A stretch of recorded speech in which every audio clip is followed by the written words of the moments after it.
So hello टेंथीज, आज हम second part लेके आए हैं लाइफ प्रोसेसेस का, जिसमें हम डाइजेशन और रेस्पिरेशन पढ़ेंगे, जो फंडामेंटल बेस बनाता है आपके 11th की बायोलॉजी का, जिसमें आप ह्यूमन फिजियोलॉजी समझेंगे। तो लेट्स कंटिन्यू। आज हम जानते हैं कि डाइजेशन और रेस्पिरेशन में क्या है। हमने फर्स्ट लेक्चर में जाना कि न्यूट्रिशन क्या होता है, कितने टाइप्स के होते हैं। आज हम जानेंगे डाइजेशन और रेस्पिरेशन। सबसे पहला प्रोसेस जो डाइजेशन में आता है बच्चों, वो आता है इंजेशन। इंजेशन मतलब होता है intake of food. Intake of food को हम क्या कहते हैं? इंजेशन। नेक्स्ट आता है डाइजेशन। अब आपने खाना तो खा लिया, लेकिन वो ब्रेक डाउन भी तो होगा, उसका डाइजेशन भी तो होगा। तो नेक्स्ट स्टेप है डाइजेशन। एंड देन उसके बाद आता है एब्जॉर्प्शन। एब्जॉर्प्शन कहाँ होता है? ब्लड में, राइट। उसके बाद आपकी बॉडी उस शुगर को, उस मटेरियल को जो भी एब्सॉर्ब हुआ है, वो कैसे यूज करता है, उसको हम कहते हैं क्या? Assimilation. And then finally you know कि इसके बाद जो वेस्ट प्रोडक्ट होता है उसका एक्सक्रीशन हो जाता है, जिसको हम एक्सक्रीशन या इजेशन भी कहते हैं। अगर आपसे बोर्ड में क्वेश्चन पूछता है तो आप इन मेजर सब हेडिंग्स के अंदर इसको प्रोसेसेस को एक्सप्लेन करेंगे। ऑलराइट, हम इसको वन बाय वन पढ़ेंगे कि इंजेशन में क्या होता है, डाइजेशन में क्या होता है, एब्जॉर्प्शन, एसिमिलेशन और एक्सक्रीशन में क्या होता है। लेकिन आप जिन सब हेडिंग्स में लिखेंगे वो यही सब हेडिंग्स होनी चाहिए। Mark it down. Next, human digestive system. तो बच्चों, एलिमेंट्री कैनाल जो होता है एक long hollow tube like structure होता है, जो कि एक ऐसा ऑर्गन होता है जो कि आपके फूड को माउथ से स्टमक तक पहुंचाने में काम करता है, जिसको आप बहुत कॉमन लैंग्वेज में आप इसको फूड पाइप भी कहते आए हैं बचपन से। आगे आते हैं कुछ एक्सेसरी ऑर्गन्स। अब देखिए, मेन ऐसा नहीं है कि सिर्फ स्टमक ही सारा डाइजेशन कर देता है, कुछ एक्सेसरी ऑर्गन्स भी होते हैं, जैसे लिवर हो गया, तो कुछ ऐसे एंजाइम्स कुछ चीजें सीक्रेट करता है जिससे डाइजेशन में एड होती है, मतलब हेल्प मिलती है। उन्हें हम एक्सेसरी ऑर्गन कहते हैं, जैसे कि लिवर, पैनक्रियाज वगैरह। इसी मतलब डेफिनेशन आप रेफर कर सकते हैं, ऑफ कोर्स। ये आपका डाइजेस्टिव सिस्टम का डायग्राम है, ये एनसीईआरटी का डायग्राम है, which is again very important. ध्यान रखिए, जब भी बोर्ड के पेपर आपके बनते हैं तो उसमें सबसे इंपॉर्टेंट जो चीज ये होती है कि आपके जो डायग्राम्स आएंगे वो एनसीईआरटी के ही स्कैन डायग्राम आते हैं। सो बेटर यही है कि आप प्रैक्टिस करें अच्छे से एनसीईआरटी के स्कैन डायग्राम। ऑलराइट, सो ये आपको दिख रहा है डाइजेस्टिव सिस्टम। इसको आप बार बार बनाएंगे तो बहुत ईजी है, याद हो जाएगा। अब देखिए, आपने कुछ भी खाना खाया, मान लीजिए आपने प्लांट बेस्ड फूड खाया, वेजिटेटिव फूड खाया, which is in the form of starch, right. अब ये स्टार्च क्या होता है? अपने आप में कॉम्प्लेक्स शुगर होता है, राइट। तो ये कॉम्प्लेक्स शुगर जो होता है, ये सलाइवरी अमाइलेज के प्रेजेंस में टूट जाता है माल्टोज में, which becomes from complex again to simple sugar. ठीक है, वो कॉम्प्लेक्स शुगर से किस में कन्वर्ट हो गया? सिंपल शुगर में कन्वर्ट हो गया। अब ये सलाइवरी अमाइलेज आता कहाँ है? तो ये सलाइवरी अमाइलेज बच्चों आपके मुंह में कुछ ग्लैंड्स होते हैं जिन्हें आप सलाइवरी ग्लैंड कहते हैं, ये सलाइवा रिलीज करते हैं। इसीलिए तो आपका मुंह अंदर से हमेशा, माउथ अंदर से हमेशा वेट रहता है। आपकी जो कैविटी है, बक्कल कैविटी है अंदर की, वो हमेशा वेट रहती है because of the presence of saliva. तो वही सलाइवा में होता है सलाइवरी अमाइलेज, जो कि कॉम्प्लेक्स स्टार्च को सिंपल जो मॉलिक्यूल्स होता है उसमें ब्रेक डाउन करता है, जो कि हमने रिएक्शन यहाँ पे देखी, कॉम्प्लेक्स शुगर को सिंपल शुगर में कन्वर्ट करने वाली। नेक्स्ट है माउथ। माउथ में हमें पता है कि फूड क्या होता है? इंजेस्ट है, आप मुंह से तो खाना खाएंगे। Next, crushed bye teeth. आपके जो टीथ होंगे वो मैस्टिकेटरी फोर्स लगा के उसको क्रश करेंगे, राइट। और food is wetted and mixed up by the saliva. Then अब ये सलाइवा ने ये सब तो काम कर दिया, अब फूड को आपने अंदर इनगल्फ कर लिया, ठीक है। तो उस इनगल्फिंग मूवमेंट के बाद कौन सा इंपॉर्टेंट मूवमेंट होता है? That is known as peristaltic movement. Peristaltic movement एक ऐसा मस्कुलर मूवमेंट होता है जो कि रिदमिक मूवमेंट होता है, जिससे आपका खाना धीरे धीरे नीचे जाता है, ठीक है, एक पैटर्न में नीचे जाता है, उसको हम पेरिस्टाल्टिक मूवमेंट कहते हैं। ऑलराइट, ये peristaltic movement pushes the food down. Of course peristaltic movement में ये मसल का बहुत इंपॉर्टेंट रोल होता है, it is a muscular movement. Alright, so ये पुश करता है आपके फूड को नीचे की तरफ, ठीक। नेक्स्ट हम पढ़ेंगे stomach. Stomach again it's very fascinating organ. हमेशा आप कहते हैं कि पेट दर्द है, पेट से रिलेटेड चीजें हैं, बट पेट में समझने की ये प्रॉब्लम है आपको कि आप पूरे ही अपने एब्डोमेन को पेट कह देते हैं। एक्चुअली स्टमक एक उसका मेन इंपॉर्टेंट ऑर्गन है, जिसको आप हिंदी में पेट कहें तो ज्यादा सही होगा। तो ये जो है स्टमक एक लार्ज ऑर्गन है अपने आप में, और ये एक्सपैंड करता है जब आप फूड का इंटेक करते हैं। आप जब खाना खाएंगे तो ये एक्सपैंड करेगा, right. So it expands. Now अभी इंपॉर्टेंट काम क्या है कि दो गैस्ट्रिक जूसेस रिलीज करता है। There are two important gastric juices जो कि ये सीक्रेट करता है, और जो हमें पढ़ना है which is very important again, wait a second, ठीक है जी, चलिए। सो ये गैस्ट्रिक जूसेस सीक्रेट करता है। कौन से इंपॉर्टेंट गैस्ट्रिक जूसेस है? एक है आपका पेप्सिन, राइट। पेप्सिन, पेप्सिन क्या करता है? ये ब्रेक डाउन करता है प्रोटीन को। आप प्रोटीन का इंटेक करते हैं तो पेप्सिन प्रोटीन को ही तोड़ता है, ब्रेक डाउन करता है किसका? प्रोटीन का। अब नेक्स्ट आता है HCl। HCl क्या करता है? तो बच्चों HCl पूरे ही आपके स्टमक के मीडियम को एसिडिक बनाता है। पर जरूरत क्या है एसिडिक बनाने की? तो देखो इसके कई काम है, ठीक है। पहली बात तो पेप्सिन को एक्टिवेट होने के लिए एक एसिडिक मीडियम चाहिए, which is again very important thing कि पेप्सिन को एक्टिवेट होने के लिए एसिडिक मीडियम चाहिए, और वो एसिडिक मीडियम देता है हमारा HCl। इसके अलावा एक बहुत महत्वपूर्ण काम ये करता है कि जो छोटे मोटे बैक्टीरिया होते हैं, ऑर्गेनिजम्स होते हैं, जो आपकी गलती से जाने अनजाने में आपके माउथ से आपकी कैविटी में, बॉडी में, अंदर एलिमेंट्री कैनाल में, स्टमक में पहुंच गए हैं, अब वो आपको हार्म कर सकते हैं, लेकिन HCl जो है वो आपको बचा लेता है। एक फिजियोलॉजिकल फंक्शन है, ये आपको बचा लेता है आपकी बॉडी को इन ऑर्गेनिजम्स से, तो ये मार देता है उन्हें, किल कर देता है। इंपॉर्टेंट है, याद रखिएगा। फिर नेक्स्ट आता है म्यूकस। अब आपको पता है HCl कितना हानिकारक, कितना घातक जो एसिड है अपने आप में। अभी आपके स्टमक में अगर बेयरली ऐसी छूटा रहा तब तो वो सारी चीजों को जला देगा, ठीक है, इट विल बर्न देम, लेकिन ऐसा नहीं करता। तो जलाता नहीं है तो उसको कुछ तो ऐसा होगा जो कि प्रोटेक्ट करके रख रहा है। अब तो आप सही कह रहे हैं, आप सही सोच रहे हैं, वो म्यूकस है। आपकी म्यूकस की लाइनिंग पूरे माउथ से लेकर एनस तक वो कोटिंग की तरह बिछी हुई है, जो कि आप एसिड से, एंजाइम से, डाइजेस्टिव एंजाइम से आपको प्रोटेक्ट करके रखती है। उसको हम क्या कहते हैं? Mucus. So mucus protects inner lining of the stomach from the action of HCl. So this is important. Mark कर लीजिए। Now एसिडिटी क्यों होती है? आपने सुना होगा, इनो के प्रचार देखे होंगे, तो एसिडिटी क्यों होती है? तो एसिडिटी तब होती है जब इंक्रीज हो जाता है सिक्रेशन किसका? HCl का।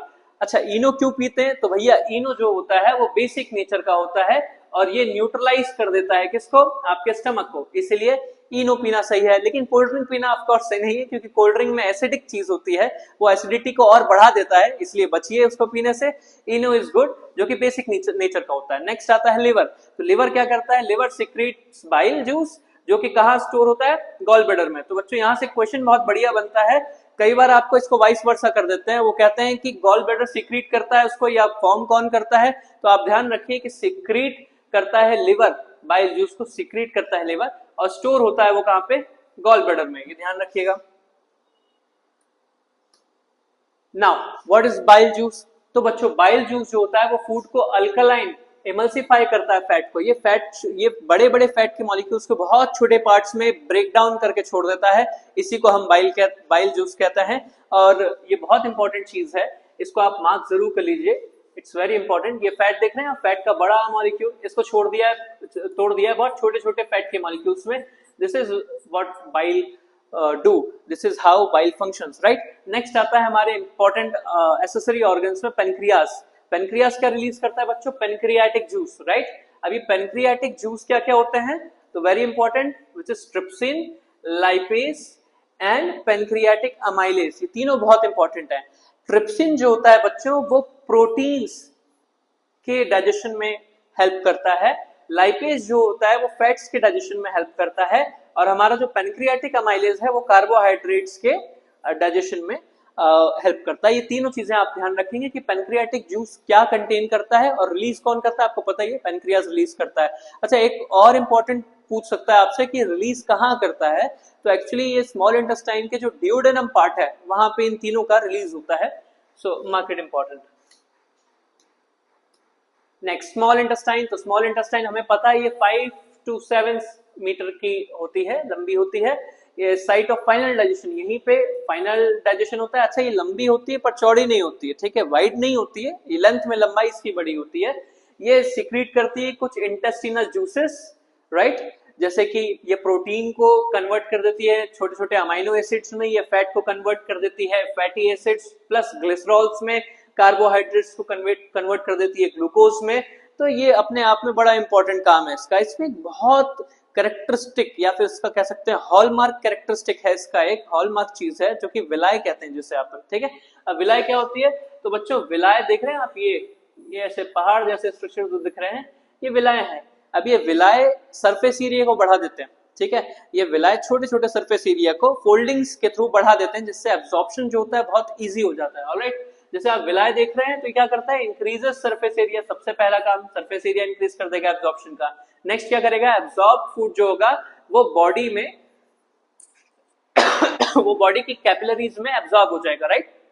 नेक्स्ट हम पढ़ते हैं very important again, large intestine. ठीक है, अभी मैं आपको बताता हूँ, माउथ से ईसोफेगस आया, ईसोफेगस से हम स्टमक आया, स्टमक से हमने देखा लेवर पेनक्रियाज कैसे काम कर रहे हैं, और फिर स्मॉल इंटेस्टाइन खत्म करके अब हम जा रहे हैं लार्ज इंटेस्टाइन में। लार्ज इंटेस्टाइन में बच्चों कोलॉन्स होते हैं, तो ये एक्चुअली 3 पार्ट्स में डिवाइडेड भी होती है, असेंडिंग कोलॉन, ट्रांसवर्स कोलॉन और डिसेंडिंग कोलॉन। ठीक है, इसका काम क्या होता है, एब्जॉर्प्शन ऑफ वाटर, पानी का एब्जॉर्प्शन करवाता है, वेस्ट रिमूव करता है एनस के थ्रू, ठीक है, और एनल स्फिंक्टर को कंट्रोल करता है। ऑलराइट, सो ये कुछ हमने डिस्कस किया, डाइजेस्टिव सिस्टम कैसे काम करता है, डाइजेशन कैसे काम करता है। ऑल इन ऑल कि पहले हमने देखा कि माउथ से इंजेक्शन किया, राइट, फिर आपने पढ़ा डाइजेशन, तो डाइजेशन कहाँ होता है, तो स्टमक और स्मॉल इंटेस्टाइन में हमने देखा कि डाइजेशन के कई सारे एंजाइम्स रिलीज होते हैं, वो सब हमने पढ़े कि वो कैसे डाइजेशन होता है। फिर हमने देखा कि एब्जॉर्प्शन, वाटर का एब्जॉर्प्शन इंपॉर्टेंटली कहाँ होता है, तो वो लार्ज इंटेस्टाइन में होता है, और एक्सक्रीशन भी लार्ज इंटेस्टाइन के थ्रू हो जाता है, जो कि डाइजेशन में आपने पढ़ लिया। अब स्मॉल इंटेस्टाइन से विलाई के थ्रू, कैपिलरीज के थ्रू जो ब्लड में न्यूट्रिशन एब्जॉर्ब हुआ है वो एसिमिलेशन में, वो एब्जॉर्प्शन में काउंट हो जाएगा, और फिर ऑर्गन्स जब उसे यूटिलाइज करेंगे तो वो एसिमिलेशन में काम हो जाएगा, राइट। Good, sorry. सो आज हम नेक्स्ट जो टॉपिक हमारा मेजर टॉपिक है वो है breathing and respiration, right, breathing and respiration. Now what is breathing? अच्छा, पहले तो बचपन में हम बड़े कंफ्यूज रहते हैं, रेस्पिरेशन को ही हम ब्रीदिंग मान लेते थे, रेस्पायर करना ही मतलब हम ब्रीदिंग मान लेते थे, तो ऐसा नहीं है बच्चों। ब्रीदिंग मतलब आप जो सांस ले रहे हैं और सांस बाहर निकाल रहे हैं, ये ब्रीदिंग के इनहेल और एक्सहेल इसमें काउंट होगा, जबकि रेस्पिरेशन जो है वो ब्रेकडाउन ऑफ फूड होता है इन प्रेजेंस ऑफ ऑक्सीजन, ठीक है, तो या absence of oxygen in case of anaerobic respiration. ठीक है, हम ब्रीदिंग की अगर बात करें तो क्या हो गया, ये एक्सचेंज ऑफ गैसेस हम कहेंगे ब्रीदिंग को। इसमें अगेन आप इनहेल और एक्सहेल, यहाँ पे मैंने बताया हुआ है इनहेलेशन एंड एक्सहेलेशन, ये दोनों काउंट हो जाएंगे। ठीक है, इनहेलेशन में क्या होता है, आप ऑक्सीजन को लंग्स के द्वारा ब्लड में उसको इंक्लूड करवाते हैं, ब्लड में वो ट्रांसफर हो गया ऑक्सीजन, फिर ब्लड में ट्रांसफर होने के बाद वो ग्लूकोज को तोड़ेगा, यहाँ पे रेस्पिरेशन होता है, रेस्पिरेशन, राइट। फिर एनर्जी रिलीज करेगा, अब इस एनर्जी के साथ कार्बन डाइऑक्साइड भी रिलीज होता है, और ये कार्बन डाइऑक्साइड अगेन ब्लड के थ्रू पहुंचेगा लंग्स में आपके, और आप एक्सहेल कर देंगे। इन नटशेल बहुत शॉर्ट स्टोरी है ये पूरे ब्रीदिंग और रेस्पिरेशन की। इसमें आपने ब्रीदिंग किया, यहाँ रेस्पिरेशन हो, और फिर ब्रीद आउट हो गया, विच मींस एक्सहेलेशन हो गया, राइट। चलिए टॉपिक के डेप्थ में हम चलते हैं। यहाँ आप रेस्पिरेशन को देख रहे हैं, ये ग्लूकोज है, एक फॉर्म ऑफ फूड है। ऑक्सीजन की प्रेजेंस में ये माइटोकॉन्ड्रिया में टूटेगा एटीपी के फॉर्मेट में। तो देखिए आप एटीपी रिलीज हो रही है। What is ATP? ATP is energy currency है, इसको सेल्स यूज करते हैं बच्चों, सेल्स यूज करते हैं, और इसके साथ जो निकलता है वो बहुत इंपॉर्टेंट हो जाता है, which is carbon dioxide and H2O। हम सब जानते हैं कि ग्लूकोज ऑक्सीजन के प्रेजेंस में टूटेगा तो एटीपी तो निकलेगी एनर्जी के फॉर्म में, लेकिन हम कई बार भूल जाते हैं कि सिर्फ एटीपी नहीं निकलती, कार्बन डाइऑक्साइड और H2O भी निकलता है। तो एमसीक्यूज में कई बार पूछ लेते हैं और आप बहुत सिंपल क्वेश्चंस को इसको गलत करके आ जाते हैं, तो इसको मार्क डाउन कर लीजिए। Now breaking down of food in the cells, तो दो चीजें हमने देखी, हम डिफरेंसेस अभी पढ़ रहे हैं कि ब्रीदिंग और रेस्पिरेशन क्या होता है। तो ब्रीदिंग और रेस्पिरेशन, ब्रीदिंग जो होती है अपने आप में फिजिकल प्रोसेस होती है, और जो रेस्पिरेशन होता है वो अपने आप में एक बायोकेमिकल प्रोसेस होता है। अच्छा, सबसे पहले आप बहुत इंपॉर्टेंट चीज ये है कि आप डेफिनेशन लिख दें इनकी, तो डेफिनेशन ही डिफर कर देगी इनको, दो अलग अलग चीजें बता देगी। उसके बाद आप इनको लिखिए कि फिजिकल प्रोसेस होता है, एक केमिकल बायोकेमिकल प्रोसेस होता है। तो दो डिफरेंसेस तो ये हो गए। नेक्स्ट क्या लिख सकते हैं आप कि जो ब्रीदिंग होता है उसमें कोई एनर्जी रिलीज नहीं होती, कोई एनर्जी यूज नहीं होती, जबकि जो रेस्पिरेशन होता है उसमें एनर्जी रिलीज होती है। जो ब्रीदिंग होता है वो एक्स्ट्रा सेलुलर होता है, आप नोज के थ्रू इनहेल करते हैं, एक्सहेल करते हैं, और ये इंट्रा सेलुलर होता है, इस सेल के अंदर ये प्रोसेस होती है। इसमें कोई एंजाइम काम नहीं आता, आप सांस लेने में आपको कोई एंजाइम इंक्लूड नहीं होता, किसी की जरूरत नहीं होती, जबकि यहाँ पे एक बहुत सारे एंजाइम्स, कैस्केड ऑफ एंजाइम्स की जरूरत होती है, जो कि खूब सारी रिएक्शंस होती हैं, कि आप हायर क्लासेस में पढ़ेंगे रेस्पिरेशन में कि माइटोकॉन्ड्रिया में ग्लाइकोलिसिस, क्रेब्स साइकिल और दुनिया भर की कौन कौन सी रिएक्शंस होती हैं। ठीक है, अच्छा, अब ये रेस्पिरेशन जो होता है बेसिकली दो टाइप का होता है, एरोबिक होता है और एनारोबिक होता है। बच्चों, एरोबिक जो होता है वो ऑक्सीजन के प्रेजेंस में होता है, उसमें ऑक्सीजन चाहिए ही चाहिए, और एनारोबिक जो होता है उसमें कोई ऑक्सीजन नहीं चाहिए। इसके दो एग्जांपल्स एनारोबिक और एरोबिक रेस्पिरेशन के, आप पॉज करिए वीडियो और नीचे कमेंट्स में फटाफट लिखिए कि एरोबिक और एनारोबिक रेस्पिरेशन के क्या एग्जांपल्स हैं। ऑलराइट, ये देखिए, ये हमने डायरेक्टली एनसीईआरटी से स्कैन करके लिए आपके लेके आए हैं। अभी देखिए, आप बोर्ड में क्वेश्चन ऐसे ही पूछेंगे कि यहाँ पे ये एबीसीडी लिख देंगे और आपसे क्वेश्चन बना के पूछ लेंगे। तो इंपॉर्टेंट यही है कि आप ये एनसीईआरटी के डायग्राम्स को बहुत अच्छे से समझा जाए। देखिए, ये ग्लूकोज है C6H12O6, आप देख रहे हैं 6 कार्बन मॉलिक्यूल का है, ये साइटोप्लाज्म में जाता है। सबसे पहले ये ग्लाइकोलाइसिस के थ्रू, यहाँ ध्यान दीजिए, ग्लाइकोलाइसिस के थ्रू कन्वर्ट होता है 3 कार्बन मॉलिक्यूल में। ये 6 कार्बन मॉलिक्यूल है बच्चों, ये कन्वर्ट हो गया 3 कार्बन मॉलिक्यूल में, जिसको हमने क्या कहा, पायरुवेट कहा, राइट। अभी पायरुवेट के साथ कुछ थोड़ी अमाउंट ऑफ एनर्जी निकालते हैं जो नॉन सिग्निफिकेंट है, तो हम इसको बहुत ज्यादा डिस्कस नहीं करेंगे। अच्छा, अब इसके पास 3 ऑप्शन है, 3 ऑप्शन है इसके पास बच्चों। पहला ऑप्शन है in absence of oxygen, oxygen के एब्सेंस में, जैसे कि यीस्ट में होता है, ऑक्सीजन के एब्सेंस में, ऑक्सीजन नहीं है यहाँ पे, ऑक्सीजन लैक कर रहा है, उसके एब्सेंस में, ऑक्सीजन के एब्सेंस में ये सेम पायरुवेट से यीस्ट क्या बना लेगा, इथेनॉल बना लेगा, जिसका फॉर्मूला होता है C2H5OH, प्लस कार्बन डाइऑक्साइड बनाएगा, प्लस एनर्जी बनाएगा, ठीक है। ये एल्कोहलिक फर्मेंटेशन भी इसको कहा जाता है, इट्स वेरी इंपॉर्टेंट, ध्यान रखिएगा, ठीक है। अब सेम ग्लूकोज अगर लैक ऑफ ऑक्सीजन, मतलब ऑक्सीजन तो है लेकिन थोड़ी कमी है ऑक्सीजन की, ठीक है, उतनी नहीं है जितनी होनी चाहिए, उसको हम लैक ऑफ ऑक्सीजन कहते हैं। जैसे कि हमारे मसल्स में हम रनिंग कर रहे हैं या कोई हैवी एक्टिविटी कर रहे हैं जिसमें हमारी मसल्स को ऑक्सीजन तो खूब चाहिए लेकिन मिल नहीं पा रही है, हम उतने अच्छे से ब्रीद इन नहीं, ब्रीद आउट नहीं कर रहे हैं, जैसे दौड़ रहे हैं अगर मान लीजिए, तो उसमें लैक ऑफ ऑक्सीजन है। अब लैक ऑफ ऑक्सीजन के चलते क्या फॉर्मेशन होगा, लैक्टिक एसिड और एनर्जी का फॉर्मेशन होगा, which is a 3 carbon molecule, right. Sorry, now अब यही ग्लूकोज प्रेजेंस ऑफ ऑक्सीजन में क्या बनाएगा बच्चों, तो प्रेजेंस ऑफ ऑक्सीजन में ये 3 मॉलिक्यूल ऑफ कार्बन डाइऑक्साइड बनाएगा, 3 मॉलिक्यूल ऑफ कार्बन डाइऑक्साइड, एक वाटर का मॉलिक्यूल बनाएगा और एक एनर्जी का मॉलिक्यूल बनाएगा। तो ये बहुत इंपॉर्टेंट है कि माइटोकॉन्ड्रिया में प्रेजेंस ऑफ ऑक्सीजन के साथ ये कार्बन डाइऑक्साइड, वाटर और एनर्जी के 3 मॉलिक्यूल्स बनाएगा। सो इन अ नटशेल आप देख रहे हैं कि ग्लूकोज में ग्लाइकोलाइसिस के थ्रू पायरुवेट बनेगा। अगर एब्सेंस ऑफ ऑक्सीजन है, जैसे यीस्ट का केस मान लीजिए, तो ये बनेगा। अगर लैक ऑफ ऑक्सीजन है तो लैक्टिक एसिड प्लस एनर्जी बनेगा। अगर प्रेजेंस ऑफ ऑक्सीजन है तो वहां पे 3 molecule of carbon dioxide, water और एनर्जी निकलेगी। जो मेन हमारी इंटरेस्टिंग चीज है वो है एनर्जी, जो हमें चाहिए माइटोकॉन्ड्रिया में, एटीपी हमें मिलता है, राइट। सो ये हमने देखा कि कैसे रेस्पिरेशन हुआ। तो ये बहुत ज्यादा इंपॉर्टेंट ये चार्ट है, इसको आप याद रखिएगा। अब प्लांट्स में क्या होता है, तो हमने देखा है पत्तों में मोर स्टोमेटा इन लोअर एपिडर्मिस। देखिए ये पत्ता मान लीजिए आप, तो ये एपिडर्मिस ऊपर का है, अपर एपिडर्मिस, ये लोअर एपिडर्मिस है। तो बच्चों स्टोमेटा हमें तो लगता है कि ऊपर ज्यादा होगा लेकिन एक्चुअली नीचे ज्यादा होता है। उसका एक रीजन है, मान लीजिए ऊपर स्टोमेटा ज्यादा हो गया तो सनलाइट की हीट से ज्यादा चीजें, ज्यादा वाटर का इवेपोरेशन होगा, जिससे वाटर लॉस ज्यादा होगा। इसीलिए जो लीव्स होती हैं वो बहुत स्मार्टली सारे स्टोमेटा को नीचे साइड, नीचे पत्तियों के नीचे साथ ज्यादा अरेंज करती है, राइट। सो स्टोमेटा नीचे की तरफ ज्यादा होता है, एक्सचेंज ऑफ गैसेस भी स्टोमेटा से ही होती हैं। नेक्स्ट स्टेम क्या होते हैं, स्टेम ग्रीन कलर के होते हैं, इनमें लेंटिसेल्स होते हैं जो कि डिफ्यूजन, आप जो स्टेम्स में देखते हैं बहुत बारीक पोर्स होते हैं जिनसे डिफ्यूजन होता है, धीरे धीरे उनसे भी गैसेस का एक्सचेंज होता है, तो इनको हम लेंटिसेल्स कहते हैं। इसको आप इंपॉर्टेंट मार्क करके रखिए। नेक्स्ट, ये ह्यूमन बींग्स में रेस्पिरेशन का एक इंपॉर्टेंट डायग्राम है, ये आपको अपने एनसीईआरटी में मिल जाएगा, इसको आप प्रैक्टिस करेंगे तो बहुत इजीली याद हो जाएगा। ये आपने बचपन में पढ़ा होगा, माउथ है, नेजल पैसेज है, इससे कैसे ट्रकिया से ये अंदर जाती है और फिर ब्रोंकाई, ब्रोंक्यूल से होते हुए एल्वियोलाई और एल्वियोलाई के थ्रू ट्रांसफर हो जाती है। इसको हम डिटेल में पढ़ेंगे, इसके आप प्रैक्टिस कर सकते हैं, ये अगेन एनसीईआरटी का ही डायग्राम है।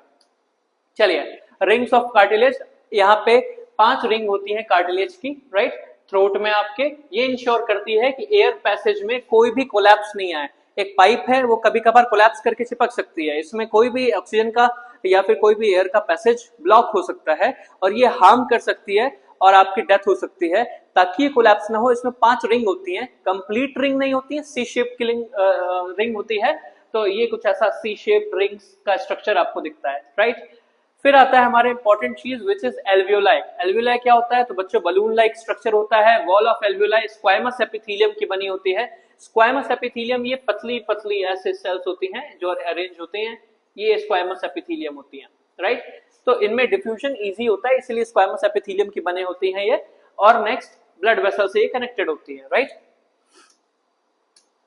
देखिए एल्वियोलाई का एक मेजर डायग्राम है जिसमें आप देख रहे हैं कि कैसे ऑक्सीजन अंदर जा रहा है और कार्बन डाइऑक्साइड बाहर तरफ आ रहा है और ये ब्लड में ट्रांसफ्यूज कर रहा है। आपको पता ही है आरबीसी जो होता है वो ब्लड में ऑक्सीजन को कैरी करता है, राइट।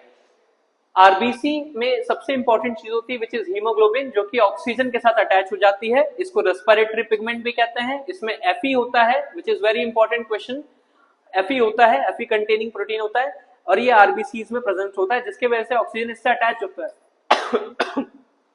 अच्छा, सबसे महत्वपूर्ण जो बात है बच्चों कि आरबीसी की एफिनिटी किससे ज्यादा है? सबसे ज्यादा एफिनिटी आरबीसी की है कार्बन मोनोऑक्साइड से, सीओ से। फिर किससे है? ऑक्सीजन से। फिर किससे है? कार्बन डाइऑक्साइड से। तो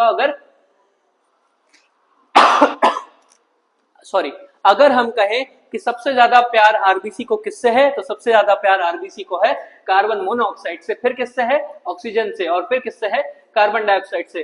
तो सबसे जल्दी कौन अटैच होगा बच्चों? कमेंट करके बताओ। आरबीसी से सबसे जल्दी अटैच होगा यार मोनोऑक्साइड, फिर ऑक्सीजन और फिर क्या? Carbon dioxide. नेक्स्ट, यह है डायफ्राम। डायफ्राम क्या करता है? आपको इनहेल और एक्सहेल करने में बहुत एड करता है आपकी, ठीक है। डायफ्राम एक डोम शेप का स्ट्रक्चर होता है, ऐसा डोम शेप का स्ट्रक्चर होता है which is a thin skeletal muscle that sits at the base of the chest and separates abdomen from the chest। ये देखिए एब्डोमेन को चेस्ट से अलग करता है which is डायफ्राम, एक मसल होता है। ये एक्सहेल आप करते हैं तो इस पोजीशन में रहता है और जब आप इनहेल करेंगे तो ये लगभग फ्लैट पोजीशन में अपने आप को कन्वर्ट कर लेता है which is very important। ये रिब केज को नीचे लाने के लिए और इनवर्ड्स मूवमेंट कराने के लिए रिस्पॉन्सिबल होता है। एक्सहेल जब होता है तो ये देखिए ऐसे, और जब इनहेल आप करेंगे तो रिब केज को अपवर्ड मूव करेगा और आउटवर्ड बाहर की तरफ ये लेके जाएगा। आप इनहेल और एक्सहेल करके देखिए और फिर इस डायग्राम को देखेंगे तो आपको समझ आ जाएगा। आप बहुत अच्छे से इसको याद करके मेमोराइज करके रख पाएंगे अपने पास। चलिए नाउ प्रैक्टिस क्वेश्चंस की टाइम आ गए तो कुछ क्वेश्चंस देख लेते हैं जिससे टेस्ट हो जाएगा कि हमें कितना याद है, ठीक है। पहला क्वेश्चन क्या कह रहा है? The respiratory pigment in human being is क्या? तो आप इस वीडियो को पॉज करेंगे और मुझे आंसर बताएंगे। तो इसका आंसर सिंपल है विच इज हीमोग्लोबिन, ठीक है। तो देखिए फायदा तभी होगा जब आप वीडियो को पॉज करिए, खुद आंसर सोचिए और कमेंट में लिख के बताइए। Now what are the products obtained by anaerobic respiration in plants? तो ये चार ऑप्शन है आपके पास, पॉज करिए, आंसर करिए। मैं आपको आंसर दे देता हूं इसका। What are the products obtained by anaerobic respiration in plants? तो इसका आंसर है C, right. Next, the contraction and expansion movement of the walls of the food pipe is called. हमने अभी पढ़ा था कि वो क्या होता है? पेरिस्टाल्टिक मूवमेंट होता है, right. Next, chemicals present in tobacco smoke led to the breakdown of the elastic tissue in the alveoli। Name this specific condition। इसको क्या कहते हैं? तो ये बहुत इंपॉर्टेंट है, आप इसको मार्क कर लीजिए। इसको एम्फाइसीमा कहते हैं। ये ऐसी कंडीशन होती है जो स्मोकर्स में, जो लंग्स में एक ऐसे केमिकल को रिलीज कर देते हैं, स्टक कर देते हैं, जिससे कैंसर भी आगे जाके कॉज होता है, which is known as emphysema। This is again important question। Next, digestion of food starts from which of the organ of the human digestive system? तो हमें पता है कि भाई डाइजेशन माउथ से स्टार्ट हो जाता है। सलाइवरी अमाइलेज प्रेजेंट होता है जो कि कॉम्प्लेक्स शुगर को सिंपल शुगर में कन्वर्ट करना स्टार्ट कर देता है, इसलिए हमारा ऑप्शन पहला होगा which is mouth due to the presence of saliva. Okay, next, which of the following is the correct sequence of body parts in the human alimentary canal? तो अगेन पॉज करिए, तो बहुत आसान क्वेश्चन है, ठीक है। माउथ, स्टमक, ये तो नहीं होगा, ठीक है। Mouth, oesophagus, stomach, small intestine, large intestine. तो ये डी वाला करेक्ट ऑप्शन है। सबसे पहले माउथ में, फिर इसोफेगस में, फिर स्टमक, फिर small intestine and then large intestine. So guys ये कुछ क्वेश्चंस थे। आगे हम डिस्कस करेंगे कार्डियक सिस्टम, हमारा हार्ट सर्कुलेटरी सिस्टम, ठीक है, और फिर एक्सक्रीशन नेक्स्ट पार्ट में। अभी के लिए बस इतना ही। तो रिवाइज करते रहिए, पढ़ते रहिए, एनसीईआरटी के क्वेश्चंस लगाते रहिए, डायग्राम्स की प्रैक्टिस करते रहिए। टिल देन अपना ध्यान रखिए। धन्यवाद।